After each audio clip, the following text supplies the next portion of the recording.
అందరికీ నమస్కారమండి. తెలంగాణ రాష్ట్ర వ్యాప్తంగా ఉన్న పెన్షన్ తీసుకునే పెన్షన్‌దారులందరికీ కూడా రాష్ట్ర ప్రభుత్వం గొప్ప శుభవార్తయితే చెప్పిందనమాట.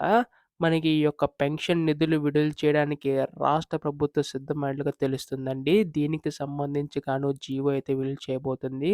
అయితే అందులో మనకి ముఖ్యంగా చూసుకున్నట్లయితే మనకి ఈ యొక్క రూ. 4,016 అలాగే రూ. 6,016 మనకి ఎప్పుడు పెంచి ఇస్తామని చెప్పి ప్రతి ఒక్క పెన్షన్‌దారుడు కూడా ఎదురు చూస్తున్నారండి.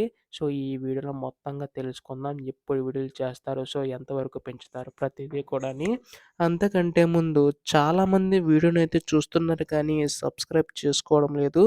మీరు కనుక సబ్స్క్రైబ్ చేసుకుంటే నేను పెట్టే పెన్షన్ సంబంధించి ఏ చిన్న లేటెస్ట్ అప్డేట్ వచ్చినా కానీ మీకైతే ముందుగా తెలుస్తది. అందుకోసం ఛానల్ అయితే సబ్స్క్రైబ్ చేసుకోండి. ఇంకా ఆలస్యం చేయకుండా వీడియోలోకైతే వెళ్ళిపోదాం.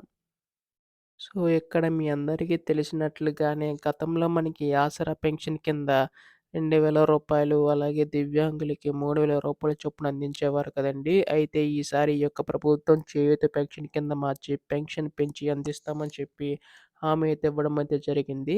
అందులో మీ అందరికీ తెలిసినట్లుగానే 4,016 వృద్ధులు, వితంతులకి, దివ్యాంగులకి రూ. 6,016 చొప్పున అందించబోతుందనమాట.